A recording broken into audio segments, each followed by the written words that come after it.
Welcome to our podcast, second in a series on identity, dialoguing with the other and myself.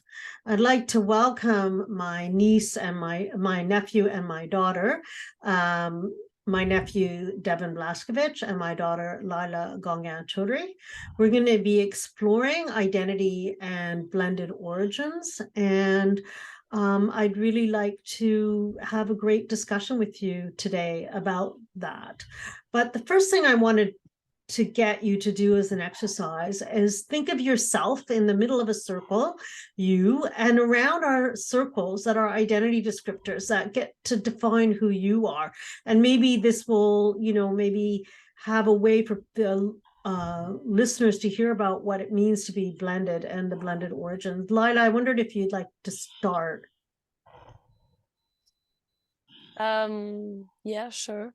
So I'm Lila and I have multiple identity descriptors. One of them is, being a daughter, being a sister, relative, friend, etc. Just like all of us. But then I have, my specific interests and personality traits that make me who I am.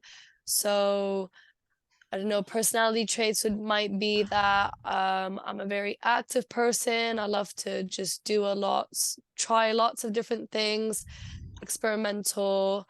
Yeah, and just discovering new things. I enjoy that quite a lot. That's definitely one of my personality traits slash identity descriptors. And then other people might say like I like to laugh and just have fun and do stupid things. I think that's also really part of my personality. And then in terms of so I said personality, and what was the other thing I said? I can't even remember.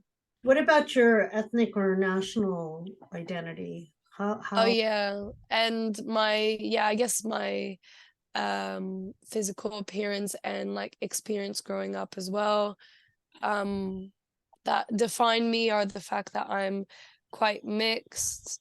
So I have a second generation Indian Bengali mother who grew up in Canada and a Swiss father, a francophone Swiss father, and I grew up in France, just outside Paris. So that definitely defines me as a mixed person and how I kind of, present myself in the world and how other people see me. Yeah, so Devon, I that's wondered if you wanted to talk similarly about how you identify. Yeah, for sure. So, I would think first of all, when I think of myself, the first thing that comes to mind is that I'm a man. I'm a guy. I think that's it's a core part of how I grew up and my experience of how I am and how I'm perceived and how I feel. It's a strong part of my identity in that sense. Similar to Lila, I would agree that a strong part of my identity is being part of a family. So a son, a grandson, a brother, a cousin, a nephew, etc. That's very important to who I am, and that again has had my family and my relatives have had a very fundamental role in shaping who I am and how I identify. Um, I also identify from a background perspective as being a mixed person first and foremost, generally.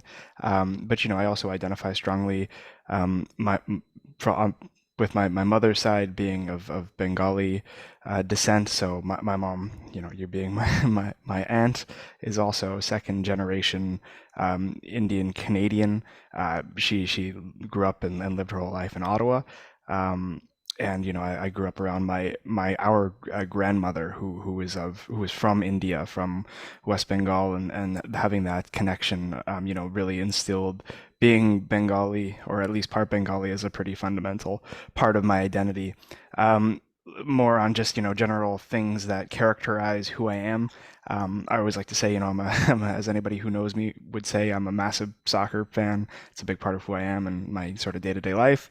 I work in the sphere of politics, and I've always been intensely interested in politics. It's also a big part of who I am, and I always say, I love travel and I love food. Those are also two massive components of who I am. I'd also like to say, last thing, that being a partner is also an important part of who I am. I have I have a partner, I have a significant other with whom I live, and being that, like, that relationship is also very important to who So I it's am. quite interesting you didn't mention your father and what his background was.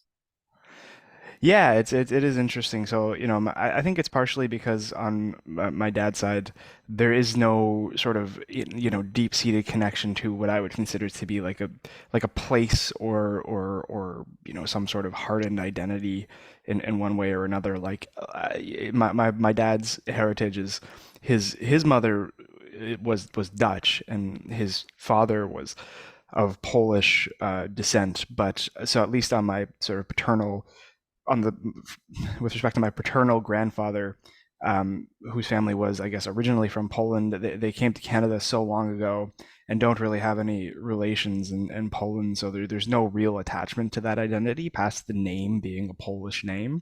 There's no connection to Poland at all. I guess that, like, I do have a little bit more of a connection to being like, some identification with being Dutch. Like, there's not really any Dutch traditions or anything like that growing up, aside from a couple of, I guess, dishes that my dad would make. We love my dad loves asparagus, and making this, like, a red cabbage dish that are, I guess, Dutch staples. But again, like, just not my grandmother on that side passed away when I don't even think I was born yet. So there was no connection to her. And then there are some relatives in the Netherlands, but they're quite distant. So there's not that much of a connection there. I would say more so than Poland, purely because I think my dad just identifies a little bit with being Dutch because he was closer to his mom. And there's just, I guess, some things that some aspects of Dutchness. I've also been to the Netherlands, so there's a bit of a connection there, but it's just not as strong as on my mom's side, where I had, especially, I grew up 5 minutes away from my grandmother, who was herself, from India. And I grew up, like, because of that, because of her, I grew up within, at least partially within, the context of the Ottawa Bengali community. Like, there's a large extended family of not non-blood relatives around whom I spent lots of time growing up, and who definitely sort of, I just felt part of that extended family because I spent so much time there, and they were always around. And, like, as I said, even though they weren't blood relatives, they treated us like blood relatives to an extent, and made us feel part of that community.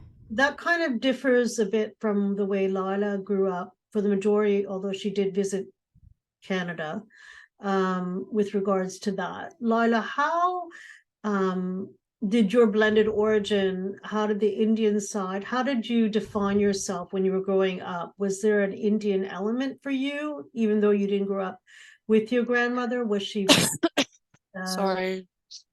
did it make a difference? Yeah, I mean, How did obviously you it made define yourself growing up? yeah, so I think it kind of transpired in a different way for me because I grew up far away from both sides of our extended family. So I had my mother and father and sister as, immediate relatives, and that's it in terms of family. So I think I kind of saw myself through how other people saw me. So that's kind of how I remember it being. And because physically I look um, non-white, whether it be North African, Middle Eastern, Indian, a lot of people say different things. But yeah, so I think because of that, I've always kind of grown to want to know more about that side of my family, and also identify more with that side of my family just because of my physical appearance. And I think more than that, I am much closer to that side of my family. So you know, having the people you love being one thing, obviously you want to relate to them in more ways than one. So I think that also played a big role. I don't think I had the same proximity with it, um, in terms of contact hours as in terms of amount of time spent with, but I think it was still very important to me the time that I did have with that culture, if yeah, if you can put it that way. Doesn't seems a bit weird, but that's the way it kind of translated for me. So that's for my Indian side. I say, And what yeah, about your it's Swiss just some, side? yeah. And then for my other side, there's the kind of Swiss and French which mixes together. And I think, well, growing up, it wasn't, it was kind of like, you're not, you're not French, you're not like us, so you're brown basically. So that there was kind of a differentiation there, and people saw me as like the Indian or the whatever. Um, but then growing up, like now to when I'm 24, so I still have hopefully quite a few years left. That's changed a lot because when moving to England, I would say, yeah, like I grew up in France, and then people would see me as a French person. So that kind of changed my perception of how I saw that side of myself, and I'm able to kind of express it more and affirm it more, the fact that I'm French, that I grew up in France, and that's quite a big part of me. And I think the French and the Swiss kind of like gels together because I mean, I'm from the French part of Switzerland, and it feels like an extension of France. I know it's not, and it's a bit, and it's different, but that's the way I see it. Yeah, So there's a couple of things that both of you brought up. Is this white brown difference that's dichotomy. kind of color that's defined you, and how you say others external to you defined you while you were growing up, and they defined you as the basis of your physical appearance. How much in your perspective of what people decide you are actually makes you who you are? Do you understand that question? How much of that your physical appearance really either made Affected, yeah. who you are and what friends you had, and in general what you sought in culture in general? I don't know, Devin, if you want to answer first, and then Lila. I don't know. Yeah. Sure. I mean, I don't know. So for me, it's interesting because I don't necessarily think it's, I've never thought of my appearance necessarily first and foremost as sort of being important with respect to Mm-hmm. who I associate with and how I personally identify. It's more just like my state of being, I guess, like who I am, and how I'm perceived, not just based on my appearance, but just who I am based on my values and how I approach life. I think it does or has dictated with whom I associate and how I'm perceived by others. Like I am a mixed person, and it's kind of similar to Lila, wherein people don't really know where I'm from based on just by looking at me. Like there have been situations where people just thought I was like a white Caucasian person with quite a substantial tan and a substantial and consistent tan.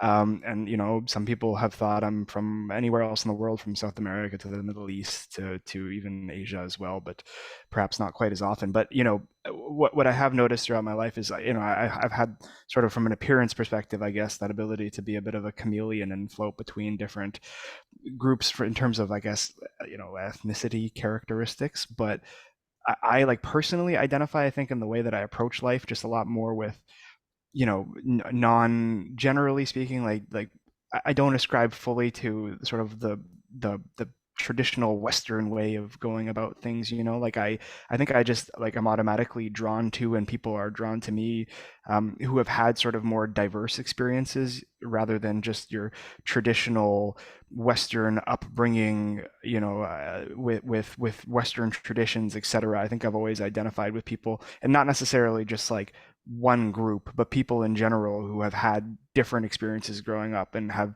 just had exposure to different ways of life. I find I've generally been drawn to those kind of people. Like the makeup of my friend groups growing up have always been just diverse. Like they've just been composed of people who grew up like, you know, in mostly in Canada, but I have friends, like many friends, who grew up elsewhere and came to Canada. But just people from different backgrounds, whether they're first, second, third generation, etc. They just have some non, you know, North American experience that I think just sort of unites us in one way or another, whether that's just because of the values that we have or because we're just more open to trying different things and understanding different viewpoints. Mhm.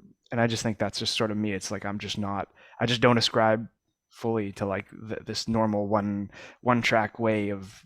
There's just a way in which people are brought up in North America, and there's just sort of a lot of commonalities there, and I don't fully ascribe to that sort of majority frame of reference, I guess, and that's just sort of reflected in who I identify with. How about you, Lila, with regards to the question that we asked? In regards to how I relate Others are just how going. much my identity relates to how I look. Mhm. I think for me it was a massive part, and I think it still kind of is, less so, but I feel like growing up I was always the Indian or the brown person. I was always described by the way I looked. So it always was a very kind of important part of how I identified, I think.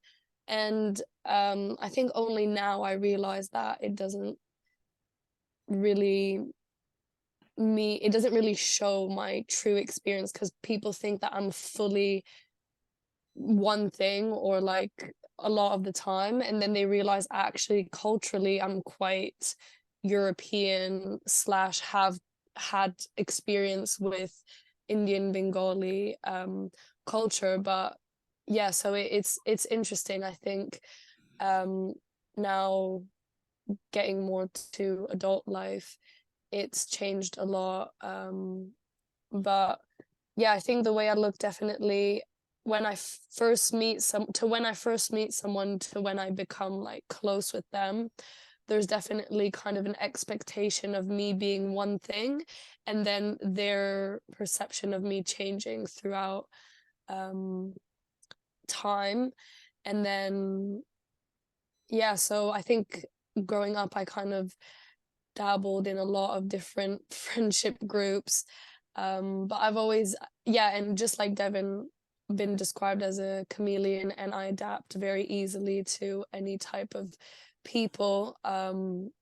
And I think that is due to the fact that I'm mixed as well, and that I didn't really fit in one particular place. So you kind of fit in everywhere and nowhere at the same time. So But that's your would you say decision. that was one of your challenges? Like if we talked about challenges about being a blended mixed person, what would you say some of the challenges are? Yeah, I think I didn't realize it, but yeah, it definitely is a bit of a challenge. But I think meeting people that are similar to you in that way is makes a huge difference. And for me, going to England did that for me, because where I grew up was very French, and I'm not fully French, so I think that really helped for that. And do you think that an English person like you would fit in more, or do you think it's just the fact that you moved places, went to university, and had your young Yeah. adult life in England? No, I think it all depends on where you grow up, because in England there's places like the place in France. It just depends on the city, the neighborhood, the school you go to. It depends on a lot of things. But I think, yeah, going to university maybe for most people, because you just meet more people because it's a wider catchment area Mhm. than, a public school in Croissy-sur-Seine. Yeah. It's just a wider catchment. So Yeah. There's a couple of things that you talked about. One was the stage in life, one was the geographic area and where you're actually living, and place has a lot to do with kind of the zoning and the socioeconomics and the way place maps out with regards to how diversity maps out in a way in France. And I think that would differ from Canada. How about you, Devon, where you grew up, how did you feel about that place in the way Leila did? In the sense of, with whom I interacted. Yeah. And Leila said that growing up in the neighborhood she grew up in, it was quite homogeneous, and so she was singled out as being different. How about you, growing up in Canada where you grew up? Yeah, I would say not quite as much. I mean, obviously Canada is still a majority, white country, and my neighborhood I think was still majority white, but there were a significant number of people with, as I said, diverse backgrounds who I was lucky enough to grow up with. I mean, like I'll always go back and reference the fact that we also had like an established Bengali community here as well, right? Like there's a network of people with whom we were really close and saw a lot growing up who, you know, like didn't who looked more like us than most people do, right? And who also, just identified with us and we identified with them, as I referenced before. It's like in kind of like an extended family. So it wasn't, I didn't feel really othered in any situation. I even just think back to my public schools here that I went to. Again, like probably majority white, but I would say very, very mixed. Like even within the context of my high school, I would say like most of the like quote unquote white people were Jewish people, which is again a different sort of, maybe physically looking more like most people do in Canada and Ottawa, but like being of a different sort of background. The Jewish people their own ethnicity as well, like Judaism being both a religion kind of and an ethnicity, making it a bit different. But it's like, even then, it's like it's a different worldview than or different. I felt anyways that it's a bit of a different, like it's not the same sort of majority minority dynamic. And like I said, like I just had lots of mixed friends or friends from different places growing up. I was lucky enough, I feel like, to grow up in an area where I just never really felt othered, aside from some isolated incidents here and there. But that was a rarity, not the norm, right? For me to actually feel like, wow, I'm different, was very much the exception to the rule. Um, at least when I grew up. I would actually say my experience is kind of funny in the sense that it's a little bit different than Lila, where when I went away to university, I felt way more like a minority than I did when I was growing up. And that's again just a function of the place that I went. Like I went to Queen's University, which is just a very has a even if you break it down demographically, and I had this conversation with some people who went to Queens as well recently. Even if you break it down demographically, and it might show that there is pretty good minority representation at Queens, there's something about like the dominant culture being this very like white North American culture that's just very pervasive. It's like associated with Scottish culture in the UK because of the connections, because of how the university was founded. And anyways, it just sort of, that was the first time where I really felt kind of a little bit more like a minority, because I was very evidently, not part of this group where I felt that way, even though I managed to find obviously diverse friends and whatnot, as you can anywhere. But yeah, it's just different. It's interesting how it's different. What about you, Leila? Because you were in the UK. Can you repeat the question? Well, I mean, one of the things that Devon said was that when he went to university, he felt actually more of a minority than when he was in high school, because of the dominant white Christian Anglo-Saxon Scottish culture that predominated. Yeah. But you were in the UK, and yet you felt that there was more diversity. Do you feel that that's the case, or do you think it's just geographically or who you were able to reach out to made a difference? What's the case? That it was a dominant white culture. That did you feel that In the UK? yeah.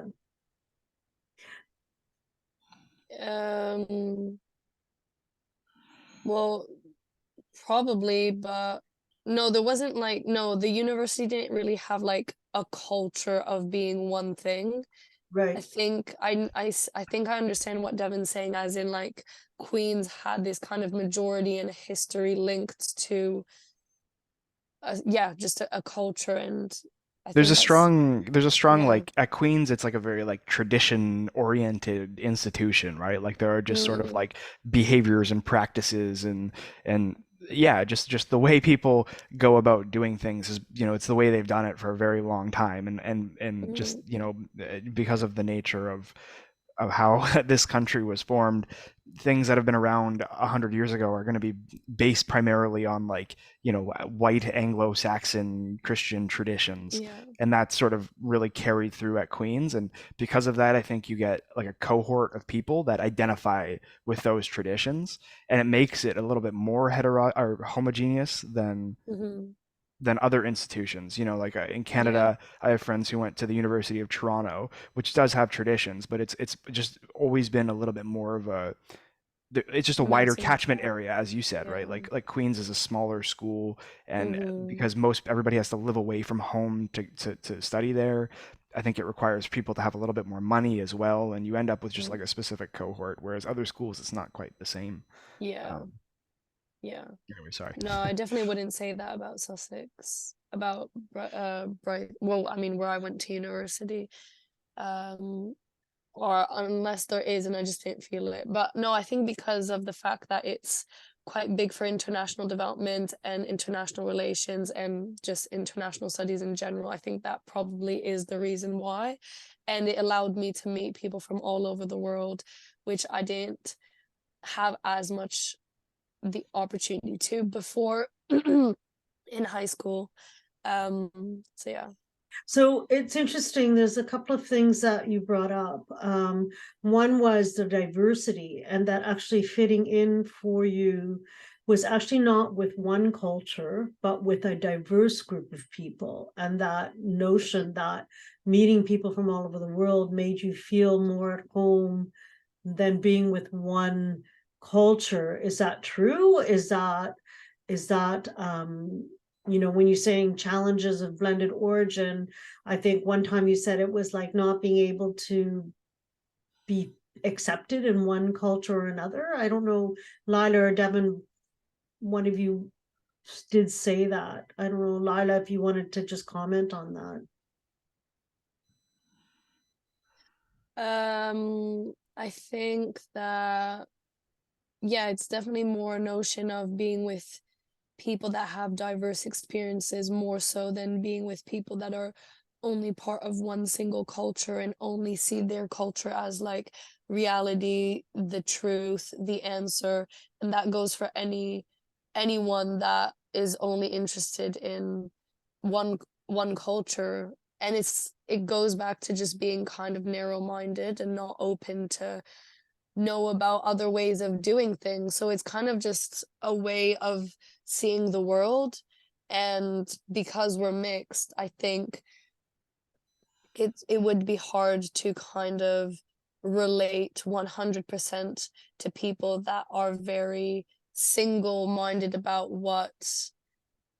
how things are supposed to be done, what the truth is about society and all of that stuff. So that can be religion, but that can also be politics. It could be the way of washing your hands or taking a shower, cleaning your clothes, it can be a lot of things. And I think more so than a challenge, it's a benefit to be able to be open to trying different things and seeing that we don't actually have the answer to anything. We're just different people with different ways of doing things. So I think that's what, if I'm speaking for everyone, but I think that's kind of what we look for in group of friends, is kind of that mentality. Yeah. That's interesting. Well, that kind of, I don't know, Devin, if you have something to say about that. But one of the questions that I had, we we're talking about, you know, Canada versus maybe France or England. In Canada, there's this notion of a multicultural society, and France has a different notion of what that is. And I wanted to know what kind of an impact this has in a society trying to integrate. There are a lot of migrants in France, there are a lot of different kinds of people in France, and as well as in Canada. What do you think, for you, your opinion about how people are accepted in both countries, and how that impacted your identity as to kind of on a national policy level, how that differed? I don't know, Devon, if you want to comment, and then Leila. Sure.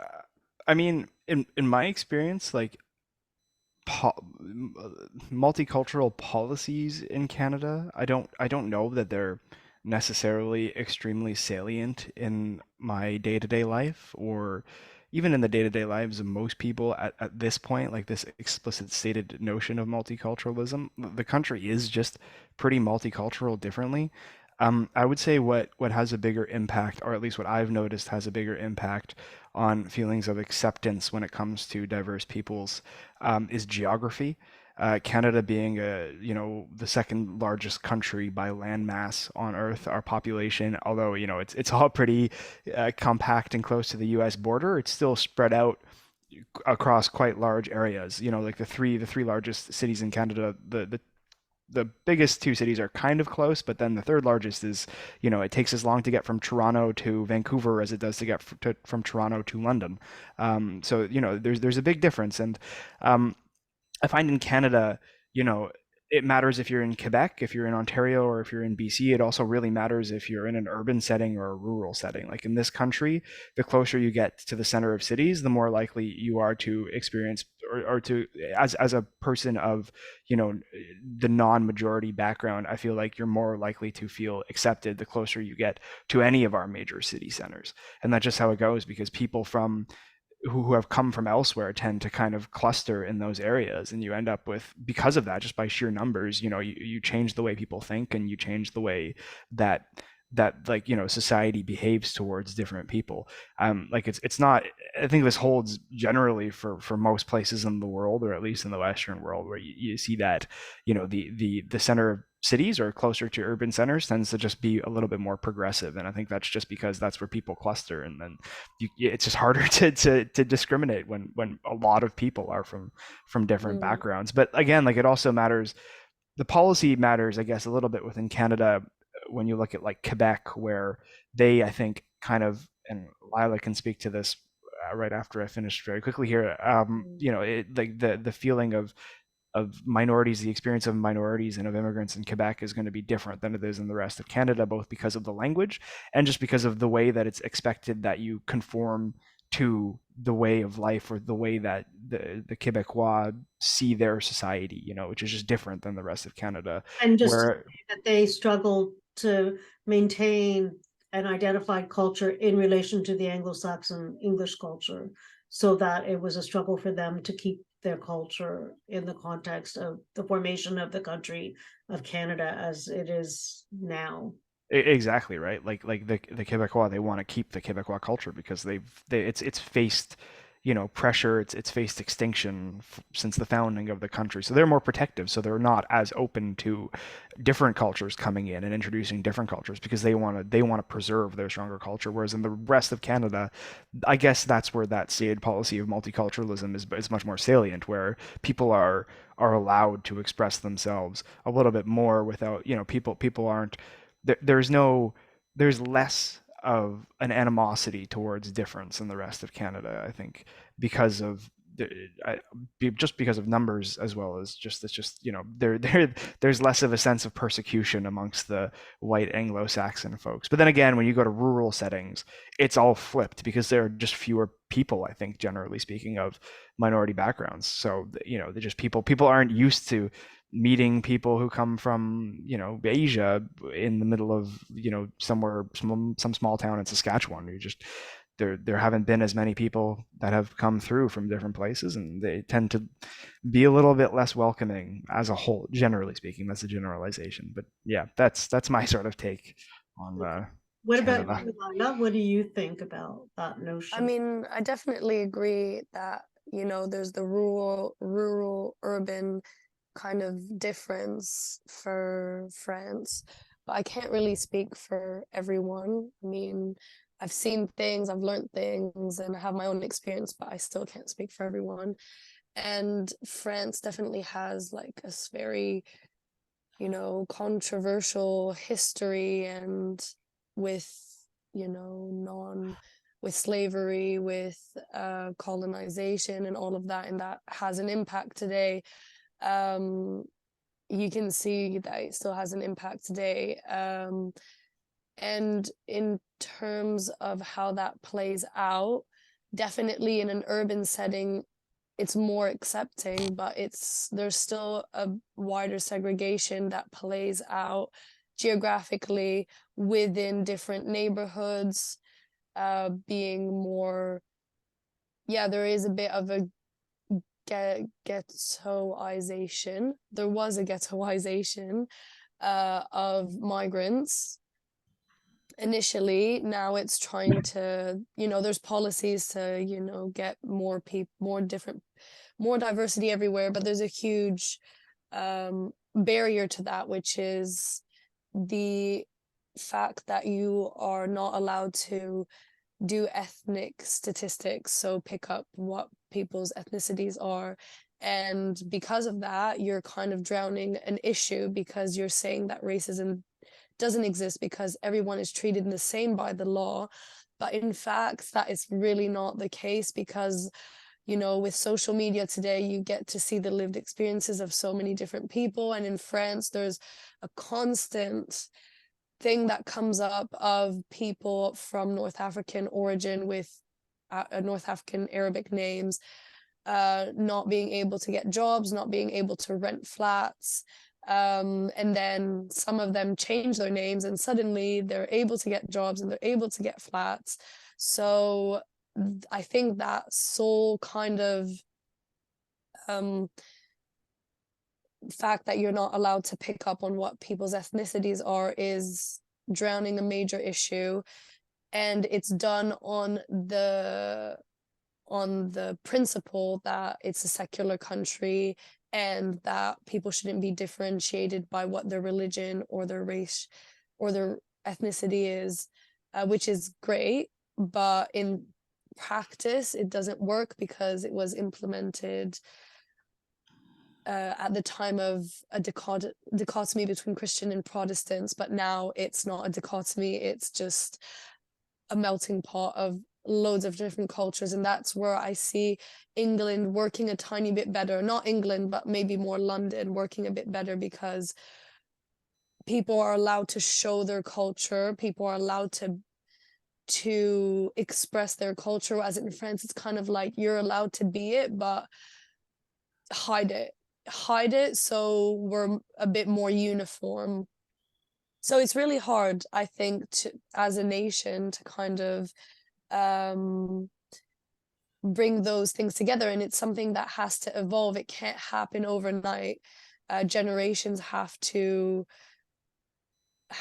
be born and have to live, and eventually things fall into place if you get the right people voicing, like a right balance of different people voicing different opinions.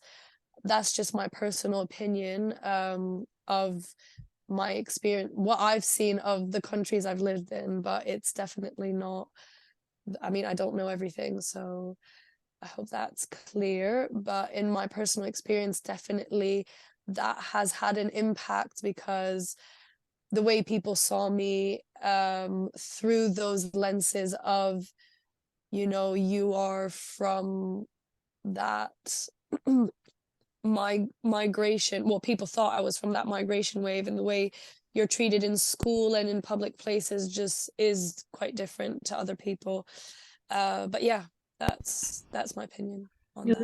That's very interesting. I wondered if you could maybe we should wrap up, unless there's something else that you wanted to talk about. But I'm wondering if you could maybe tell us what it would take for people to really understand your identity. What would it take? I'm wondering, Devon, if you wanted to answer. What would it take for people to really understand your identity as a blended person?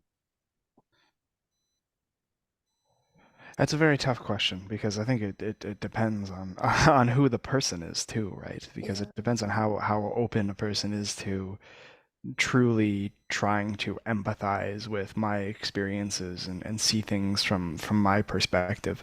I mean, I don't know that I could outline a specific, sort of game plan to get someone to understand where like my identity, how I identify, how I feel as a person. But I think, it's just having a conversation with me and asking pertinent questions like the ones we've sort of talked about today. I think would be the best way. Like, I think, just for people to understand other people's identities and understand other people's frames of references and ways of being, the only way that you can really do it is by, interacting with people and with different people. I think that somebody can better understand a mixed person's identity not just by talking to, one mixed person, but by talking to multiple mixed people and sort of seeing how there's going to be.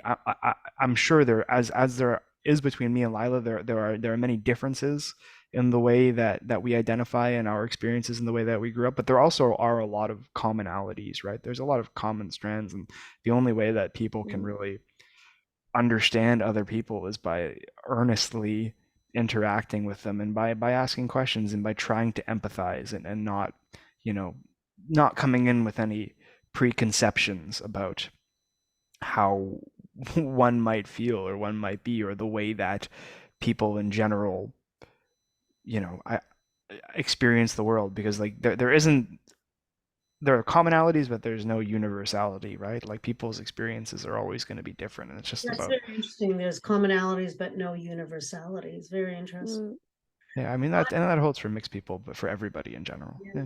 Yeah. How yeah. about you, Lila? What would it take for somebody to understand your identity? Yeah, I think what Devon said about asking the right questions is kind of the important factor, because some people will rely on asking you. I mean, initially I was going to say just having like a long conversation or knowing me for, a long time, but there's also a big factor of knowing what to ask, because I see a lot of people will, ask me just about one part of my identity, and then that still doesn't really give a full picture. And I remember Anel, my friend who also helped with this project, she mentioned that when you meet someone, you usually ask them their name, where they live, and their like origin sometimes, or some, and their age or something. And she made us realize that those are all factors that you don't decide for yourself. Those are all things that are given to you by birth. And I thought that was very interesting because, yeah, so if I were just to say, answer those questions, you wouldn't get a quarter of my identity. And that goes for everyone, not just mixed people, but I think mixed people even more, because they're more complex to understand, because they might be closer to one side than the other, because they might not know one of their parents. There's a lot of different things that can come into play. So what they physically transpire can be very different to how they feel. And that doesn't go as much for people that aren't mixed. So I I think think there's something that asking the right questions, yeah, or giving the power to people to ask the right questions. Thanks. I think there's something really interesting that your father said about how you don't need to choose. Like you don't need to choose being one or Mm, the other. You just are. I don't know if you want to repeat, Lila, what. yeah. Yeah, and that's actually something that one of my friends who was adopted, she's Vietnamese, and her parents are fully French and quite Catholic. And she said that when my dad said that, it really made an impact on her, because she's always struggled with, looking Vietnamese but not experiencing the culture. So when he said that, she realized, like, yeah, I'm allowed to be both, or I'm allowed to be one more than the other in certain situations and in certain days. And yeah, you just don't have to choose. No one no one has the power to take that away from you. Maybe your identity and how you identify yourself is probably the only thing no one can take away from you. So yeah. Great. You Well, don't have to thank you. This has been a really interesting and in-depth discussion. I hope you enjoyed it. And I look forward to talking to you more and working with you more on this project. I'm going to now end the recording and we'll come back in.